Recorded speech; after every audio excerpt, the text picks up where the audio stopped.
Hey everyone, Brandon here from TruckSafe Consulting. The Pre-Employment Screening Program, or PSP for short, has been around for several years now, but it seems it's always been surrounded by a cloud of confusion.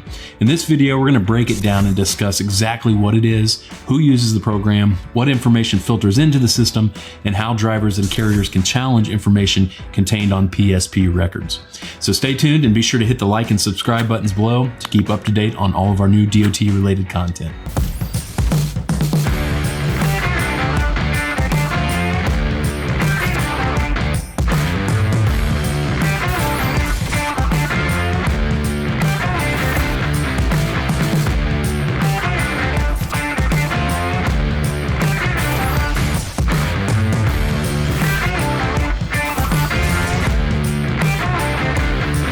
In 2010, the Federal Motor Carrier Safety Administration launched its Compliance, Safety, Accountability, or CSA program to better prioritize regulated motor carriers for enforcement based primarily on violation data gathered from roadside inspections.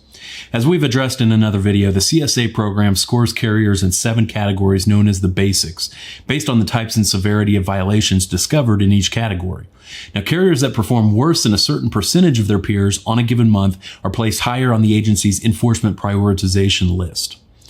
Now, as part of the CSA rulemaking, the FMCSA originally proposed to implement a more driver-centric system known as the Driver Safety Measurement System, or DSMS, which would have assigned regulated drivers a score similar to those assigned to carriers under CSA.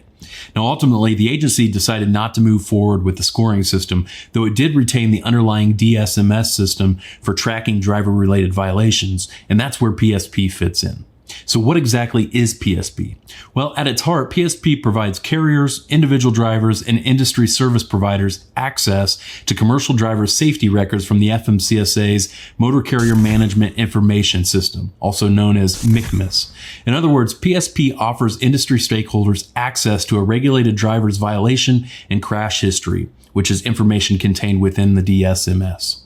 Now, unfortunately, the FMCSA has not done a great job of explaining PSP or its purpose, leaving many carriers and drivers to wonder exactly how it works and how, if at all, they must use it. So let's try and clear up some of the confusion. First of all, what exactly is the PSP's purpose? Well, to answer that, we have to look back to the U.S. Congress's Safe, Accountable, Flexible, Efficient Transportation Equity Act, which is known as Safety Law, legislation from back in 2005. In that nearly 1,000-page act, Congress directed the FMCSA to, among other things, develop and deploy new information systems to improve the safety and productivity of carriers and drivers and to facilitate the exchange of safety data among industry stakeholders. Now, over the next several years, the FMCSA worked to develop its CSA, DSMS, and PSP programs. Now, when it comes to PSP specifically, the agency explains that it's making this driver data available to potential employers, industry service providers, and drivers to help improve the quality of safety data and help employers make more informed decisions when hiring commercial drivers. PSP provides more rapid access to commercial driver safety performance information than available through the Freedom of Information Act, or FOIA request. In addition, according to a study released by the FMCSA in 2013, carriers using PSP have, on average, decreased crash rates by 8% and driver out-of-service rates by 17%.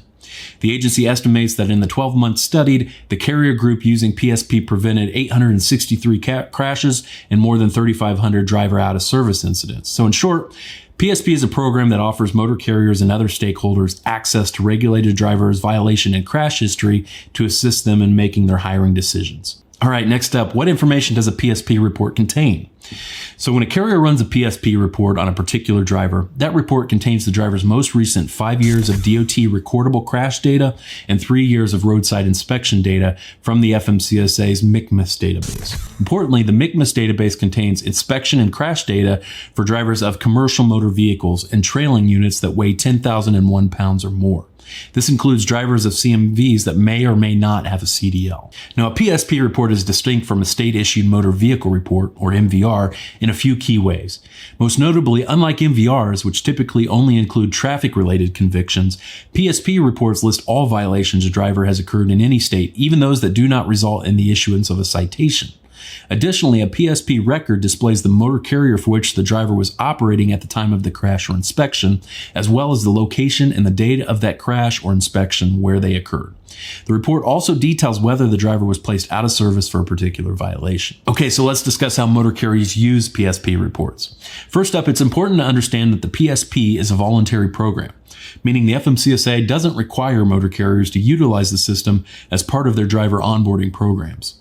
Carriers that wish to participate in the program must first enroll and can only use PSP records for the purpose of conducting pre-employment screening and only with the driver's written authorization. Carriers have to use a very specific authorization form to obtain a driver's consent to access their PSP records. Now, upon enrollment, carriers or their third-party service providers are granted credentials to access the PSP online service through which they pull their PSP records.